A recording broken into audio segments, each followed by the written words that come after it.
The mediocre books I've been reading lately is doing my head in. She then meets Wrath, who is one of the 7 princes of hell, but it's just really fucking annoying. I don't want to give things rating of like 0.75 or 0.25. I want to be pretty accurate, like 3. I don't want to get taken out of a story because I need to research a word. I feel like it's kind of disjointed and it's not making sense to me. It's not making sense. This book has just consumed me. As readers, we all have those books on our shelves that we are terrified to pick up because our expectations are so high and we're so scared of disappointment. Well, these are a few of mine and we're going to attempt to read them this week and see what we think. Fingers crossed that my expectations are met. On the TBR this week, we have some very exciting books, and these are books, like I said, that I've been so scared to pick up, so they've been sitting for a while. The first book we have here is The Kingdom of the Wicked by Kerry Maniscalco. I do know that this is supposed to be quite gothic, and it is a fantasy. It involves the 7 circles of hell, and it involves the deadly sins. So we have House of Gluttony, Lust, Wrath, Greed, Envy, Sloth, and Pride. Very excited for this. I don't know where it's going to go, but I did start on this already this morning. I had an hour of reading that I wanted to do this morning, so I read a little bit. I got to page 44, and so far it's quite interesting. It's being told sort of like a fairy tale slash fable or cautionary tale, which is really entertaining. However, I don't love that there's so much Italian influence on it, and I don't know why or where that inspiration came from. So far we have 2 twins, Victoria and Amelia, that we are following. They grew up in a very, I wouldn't say religious, but they grew up in quite a strict household where they kind of practice witchcraft. Their grandmother is trying to protect them because I think there's some secret to their birth. Their grandmother has given these amulets to them, which is meant to protect them. On one night, they decide to take these amulets off, which they're never supposed to do, and something happens. But both twins are kind of like stunned and they never talk about it again. 10 years later, there is kind of an awakening, or something happens. These deadly sins are walking amongst the living, like the gates of hell have opened. People are dying and they're mostly targeting witches and girls. The grandmother is petrified that they're going to come after these twins. That's kind of how far I've gotten. The back says 2 sisters, 1 murder, a quest for vengeance that will unleash hell itself. I'm hoping that it is higher than a 3-star because honestly, the mediocre books I've been reading lately is doing my head in. The next book we have on here, I don't know if I'm going to read it next, but it's just the next book I picked up, is Crown of Midnight by Sarah J. Maas. If you watched my TBR video, all of these books are actually from my TBR and that fit perfectly into this video. So this is, for me, the 3rd book I'm reading in the Throne of Glass series. I read Assassin's Blade, Throne of Glass, and now this. Very excited for this. My expectations are so high. I know it follows Selena Sardathian because it is a continuation, but I'm not sure where the plot will take us. The last book obviously ends as all Sarah J. Maas's series end, and it makes you want to just continue. So hopefully, again, this stands true to my expectations. And lastly, out of my comfort zone, I know, The Ministry of Time by Kellyanne Bradley. I've heard so many of my favorite creators absolutely love this book, and it was on sale at my bookstore, so I was so excited because it is the taller version. I don't read a lot of sci-fi. Like I said, it's out of my comfort zone, but I want to get into it and I really want to love this book. So my expectations are at the ceiling right now, but that is all the books that we will be reading this week. Let me go off and at least get, I would say, to 15% of Kingdom of the Wicked, and I'll let you guys know what I think and if my expectations are being met.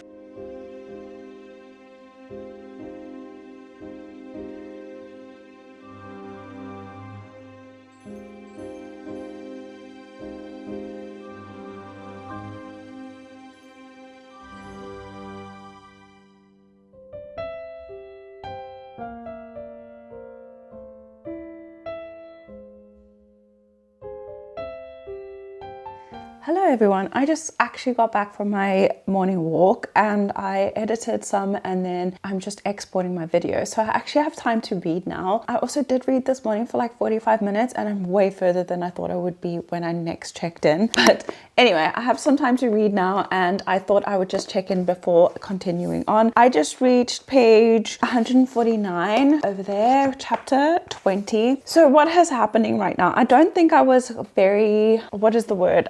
I don't know if I was very concise with my description earlier. I was just kind of getting a feel for it and I hadn't read the back of the book except like the tagline on top. Like I said, there's 2 twins. Victoria is found murdered and she's actually found by Amelia, who is is her twin, her actual heart has been removed. Obviously, Amelia is absolutely devastated to have lost her twin. She was killed in a way that they were kind of warned about. She is now on a warpath and she has sworn vengeance. She's going to literally kill anybody who had anything to do with this. I mean, she's a defenseless female, and I don't know what year this was written in, but it seems like it's olden times, so they never learned to fight or anything like that. So I don't know what she's thinking, but she's willing to do anything to get vengeance on whoever did this on her, to her sister. She even is considering dark magic. She then meets Wrath, who is one of the 7 princes of hell, and he's not what she thought he would be. Like, demons were always described to her when she was a child as, you know, being super attractive, and they didn't look like demons. They looked like well-presented humans, but they were actually demons because they have darker auras and stuff like that. So when she sees him, she's really, really shocked, like, that this has happened. This kind of sets off a chain of events because demons are not supposed to be walking amongst them. However, Wrath is one of them that her gran has always warned them about because he is quite cunning, as a demon would be. Like I said, this does take place in Italy and it's kind of taking prevalence. It is very atmospheric. I love her descriptions because I've been to Italy and I've been to a few places that they have mentioned in this book, like Paloma and stuff like that. I've been there. So it's nice to have that imagery, but it's just played on so heavily that it kind of removes me and I'm getting a little bit bored. Like, it's so focused on the Italian side of things that the plot is kind of getting a little bit lost. It is very, very easy to read flying through this, but like I said, there's just little things and little nuances that's pulling me away from the story and making me not love it. Right now, it's maybe feeling like a 4-star. It definitely isn't a 5-star. Obviously, we'll see how it progresses. I don't know what the main purpose of this is. I guess finding the murders. It also has something to do with the devil and like some other princes of hell.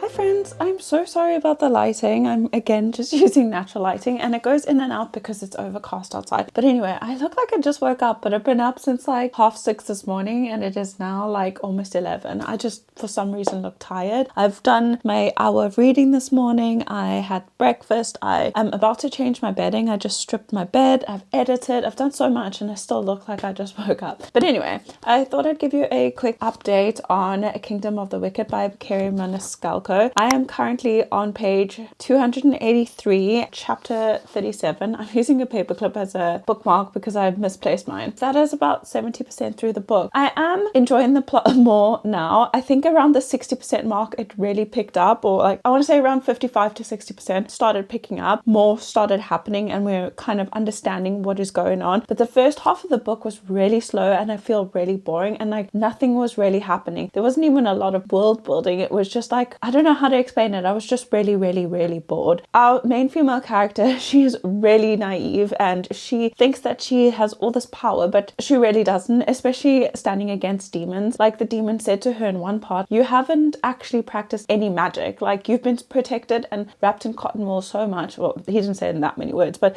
she's been wrapped in cotton wool that much that she can't defend herself against like demons and the darker beings. She's like constantly just driven by anger and I don't even know if it's fear, but it's just really fucking annoying and like she just doesn't learn a lesson. Other than that, the plot is picking up. I do like the demon Wrath. I think he is quite funny. He's kind of morally grey, but I think he's better than the rest of the 7 princes of hell, or 6 because he's the 7th. The other 6. We have met envy, we've met greed, and we've met lust so far, and I again love all their characters, just how manipulative they are. I love that kind of imagery that it presents. But yeah, it's super gothic and I thought it would be more of like, I don't know, I think I just like more of an adventure or like leaving the town that they're in, but this just feels very concentrated to the town that she's in. And like I said, it's just so much about Italy and it being Italian, and it's just it's a bit much, and I feel like it's kind of taking away from the magic and the fantastical side of things. That's just my opinion.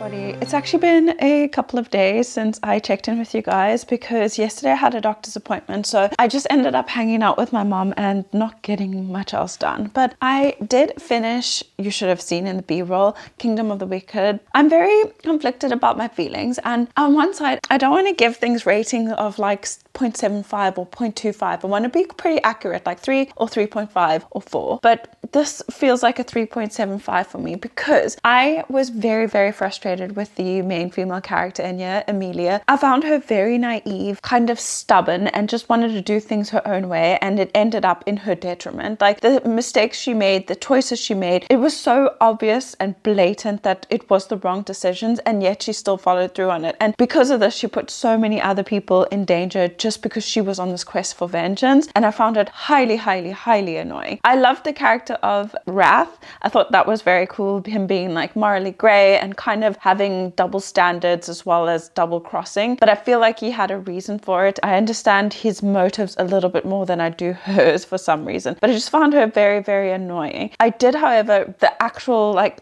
maybe from halfway, I really enjoyed the story and the plot of it, but in the beginning it was very, very slow moving, and I wasn't sure where it was going or if I was going to DNF it because I was pretty bored. I'm not gonna lie. The fact that there was so much Italian thrown in as well, it kind of threw me out as well. It doesn't say anything about it having been taken place in Italy on the back. The word is actually stuck in my brain, is lucicare, which is basically auras, but they just kept using it. But like they already explained that it was auras. Why are we still using the Italian word for it? Why can't we just say aura? And the cornicella as well, which is the amulet, and it says it's an amulet, and she still is like, oh, grab my cornicella. Just say amulet.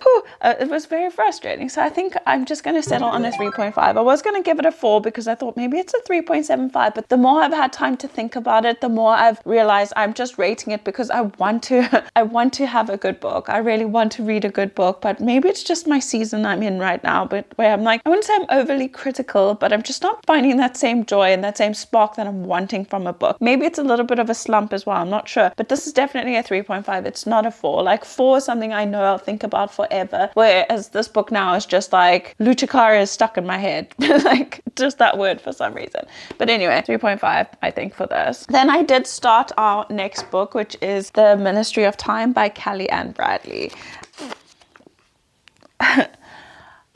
As I just discussed, I'm not really loving the reads that I'm reading. I don't know what's going on. I really don't. There's like a few. Maybe I should just start reading more mystery thrillers until I am actually feeling a fantasy or sci-fi or something like this, because maybe it's just my mood. I don't know. So this is like I said, a sci-fi, and we don't even know her name. I don't even know if her name is mentioned, but we follow our main female character who is a bridge. So she works for the Ministry of Time, and a bridge is basically someone who transitions or a handler that transitions an expat from their time to the current world. So what they do is the time travel is they get people from back in the day, from like the one of the guys is even from like 1880. I think that's what her expat is. So he was taken from 1880. He died in an expedition, and they rescued him from this expedition before his death and brought him back to the current times. So what a bridge does is she bridges that gap between the two times. Like he doesn't know electricity, he doesn't know radio, he doesn't know anything like that because he died in the 1880s before all the inventions were invented. So she's teaching him about laptops and Spotify and racism and all the things that they weren't taught back in those days, or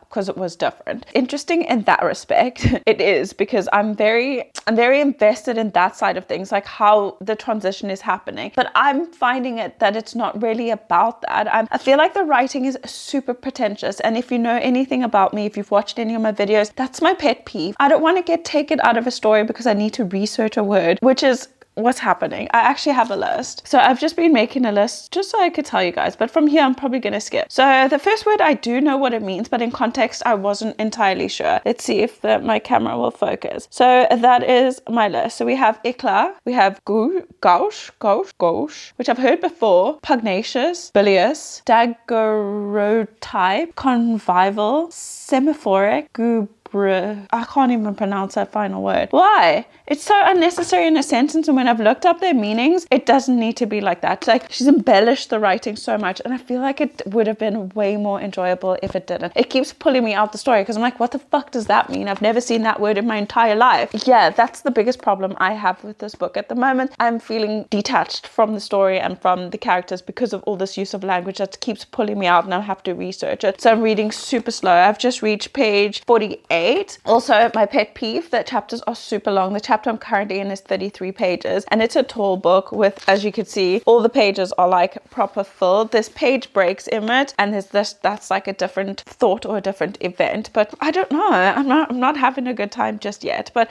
I'm gonna keep going and we'll see where we go. But I was just sitting outside reading, and I was like, is this a DNF? I don't know. I don't like such pretentious books. It doesn't need to be that complicated. And then her expat, like I said, he is from an expedition that went bad, and they talk about it in such a weird way that, like, I don't know, not understanding. It's not computing. It's really not computing. But that's all I'm going to say for now because I'm rambling. We'll see.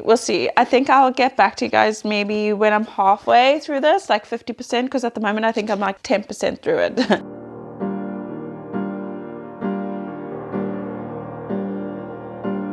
It's actually been a while since I last checked in. I think I'd last checked in on Friday, and today's Monday. So I've been a little bit unwell today, so I actually stayed in bed all day, had a shower and whatever, put on some clean pajamas and got back in bed. So I've been in bed all day, and unfortunately I just haven't had any desire to read. I read one chapter in like a 2-hour sitting, and one chapter is 33 pages, I want to say. I actually cannot. I'm not enjoying the writing style of this book, unfortunately. I don't love the use of language. I feel like it's kind of disjointed and chaotic, and it's not making sense to me. From like one paragraph to the next, like the context changes drastically, and like it's just losing me along the way with the exaggerated use of language. I just feel like this is not for me. I'm gonna soft DNF this for now. Soft DNF meaning I will pick it up at a later date, maybe when I'm more in the mood for it, because I really am not at the moment. I thought I would be, but the sci-fi-esque part of it, which is the time travel, is like mentioned a couple of times, but that isn't the main plot of the story. I feel like because it's also quite slice of life-y, which is not really something I particularly enjoy reading. I just find it very mundane and a little bit boring,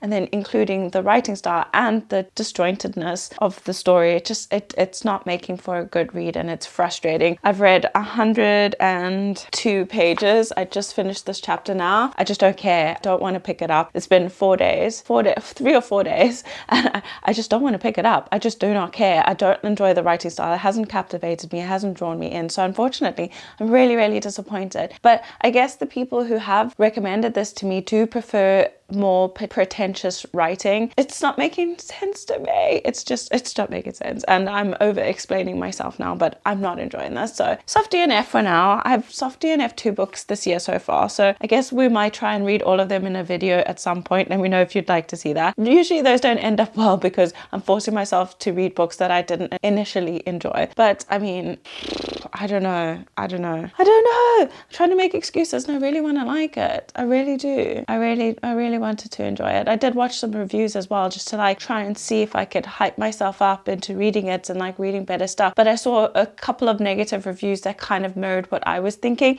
that the story just feels a little bit undercooked. Like we don't even know our main female character's name. We only know like the male main character, and he's like a historical figure, and they're living together, and obviously you can tell that she's already got feelings for him, but it just feels so out of place because you don't see these feelings develop. For me, it felt like it came out of nowhere. I don't know. I really am over explaining now, but soft DNF. Next, I'm definitely gonna start Crown of Midnight. It is pretty late on right now. It's 9 o'clock. So usually I read now for an hour before bed, which I did with this, and I read like 15 pages because honestly I don't know why I'm continuing on with this, but anyway, Crown of Midnight is going to be our next book. I'll probably check with you guys when I get to page 100. I feel like I'm checking in way too much, but it doesn't matter. Why am I rambling? Crown of Midnight next. I'll let you guys know 100 pages in how I feel, what I think. Obviously this is a sequel, so I can't explain too much about it, but I know the gist of it. Obviously Selena Sodathian, she is an assassin, one of the world's best assassins. I think she has called herself that. I'll explain more. It is late, like I said, so please forgive me. I've also not been well, but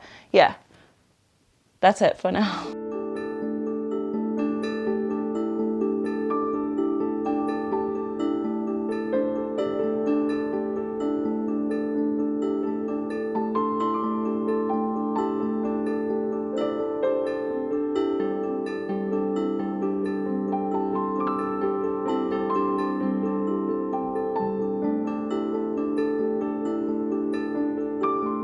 Hi everybody, it's been a little bit since I checked in. I tilt the camera up. I think it's been like a day and a bit, but I got quite far in Crown of Midnight. I'm on page 162, chapter 20. And I'm loving it. I'm absolutely loving it. It's sucking me in. It's making me want to keep reading. I actually couldn't wait to check in with you guys just to tell you this so I could keep reading, because it's Sarah J Maas. I know all the lore behind her and whatever, but I love her writing. I feel like she sucks you in immediately. There's no unnecessary details. She takes you on a journey, and just the imagery of everything is amazing. So obviously this continues straight on from Throne of Glass. So during Throne of Glass, Selena Sardathian is this world's greatest assassin. She goes through all these things and is betrayed by someone she loves and trusts and was a mentor to her. So she gets sent away to prison, and then in order to get out of prison and earn her freedom, she does all these trials and competes in a competition to become the king's champion and the king's assassin. That was all in the first book, and now just carrying on from there. Very interesting. I don't want to say too much because it will spoil it if you haven't read it, but I'm pretty sure everybody has already read this. So good.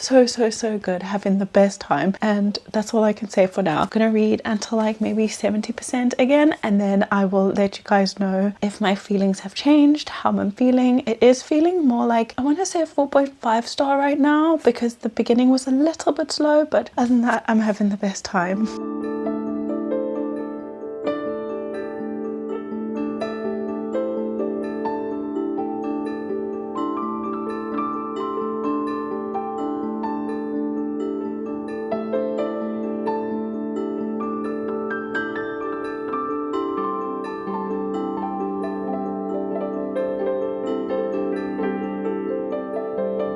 Hi friends, I thought I'd do a quick check-in because I've finally reached 70%. Finally, I actually only spoke to you guys yesterday. This book has just consumed me. Sorry if you can hear the washing machine in the background, but I've just reached page 295, chapter 39 over there. I'm having such a good time.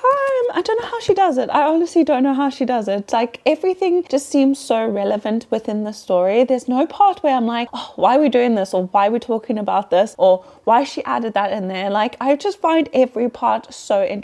There are some bits where I'm like, she could have elaborated on that, but I think she does it very intentionally because she wants to elaborate at a different time, or that point will come up at a later date again. Obviously, the mystery of Selena's upbringing and what happened to her family when they were massacred is still a topic of conversation, and we're still trying to figure out what happened, and I cannot wait to find out. I'm trying to figure out like if she has some magic abilities, because Kale has said a couple of things about her and people have picked up certain things about her, and obviously in the last book, having been in contact with like an old dead queen, there's just so many things, and I'm just like, what magical elements does she have? I really like the character of Kale as well. I really enjoy him. I don't like the conflict that is happening right now, especially because herself, Dorian, and him used to be so close, like friendly, and now there's a rift, and there's so many bad things that keep happening to her. But sometimes I'm like, you need to think things through. She's motivated by emotions, and like sometimes she just doesn't think things through and she acts on impulse, and then obviously it can go wrong and it's led to a lot of bad things. And yet she's still so young. She's 19 years old, so it's understandable. Honestly, I don't know who deemed her the best assassin. She makes silly mistakes sometimes. She will be when she's a little bit older. I'm so sucked in. I'm trying to see if I can find the rest of the books like secondhand, because they are really expensive, because this is having like a resurgence at the moment. That is all I am gonna say. I'm having a great time. I like the direction the story is going in. I like how much mystery there is. I like all the little plot twists that's included in it. And I am currently in the middle. I'm actually 47 minutes in, watching Sarah J Maas's interview with Alex Cooper from Call Me Daddy. Very interesting. Very, very interesting. I like what she spoke about. Well, so far she spoke about Farah in Akatar and the birthing sentiment of it. I really, really enjoyed that, how she related it to like real life experiences, which kind of makes me connect to her better, because I feel like she puts real life characters in a fantasy world. I knew that all the books and series converge at some point, but I'm trying to figure out how Throne of Glass, Akatar are gonna converge, and then also how Crescent City is, because Crescent City is more of an urban fantasy. So how's that gonna connect to this? I'm very, very curious. If you didn't watch, or if you didn't hear, have you been living under a rock? Sarah J Maas has just announced that she has 3 new Akatar books coming out. So the first one, if I'm not mistaken, is coming out in October October 2026, and then the next one will be in 2027. So I need to get reading. I need to finish this series. I need to start Crescent City. Those books are so thick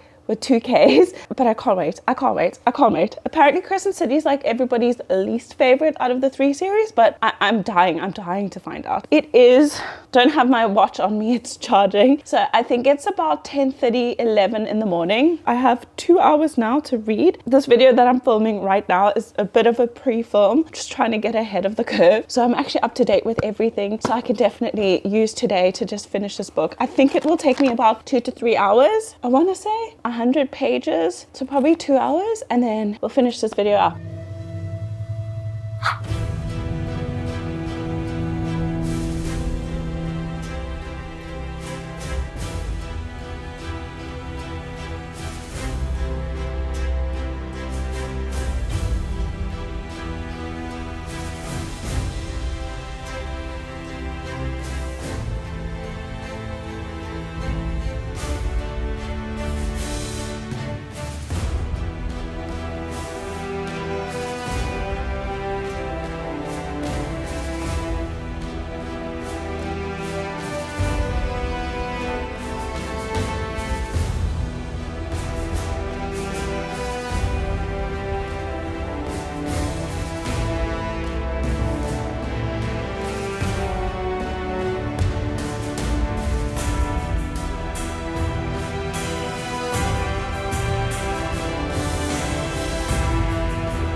I have amazing news. We have a 5-star. Guys, we have a 5-star! Oh my gosh, I cannot get over it. This is the feeling that I'm constantly chasing. Constantly. This feeling that I get when I read books like this, where it's just so thrilling and you go through all these emotions. You're angry, you're sad, you're pissed off, everything in between. Not a lot of books evoke that in me. I know everybody has something bad to say about Sarah J. Maas, but I don't care what they say. This book just gives me feelings and I absolutely love it. I cannot get over it. And every single fantasy I pick up, I hold to these standards. Maybe I just need to read more fantasy, but this is exactly the type of fantasy that I like. There's so many plot twists. Well, for me at least, I didn't pick up on any plot holes. There's things that are alluded to, but it's done for a reason. It's usually picked up on later on in the book. So, whew, my gosh, I'm so glad. I'm so glad, because I thought I had lost all hope because I just wasn't enjoying my books anymore. Which brings us to the rest of the books that we read. But 5-star. So unfortunately, like I said, there are books on everybody's bookshelf that you put off for so long because you're like, am I gonna like it? Am I not gonna like it? Am I gonna be disappointed? Am I not gonna be disappointed? And sometimes you just are. You just are. That is life. Kingdom of the Wicked, I was slightly disappointed. I thought I would like it a little bit more, but it just delved into the Italian law so much, like I said. It just put me off a little bit and it felt a little bit boring. It just felt like the story was going nowhere for the longest time, and I was like,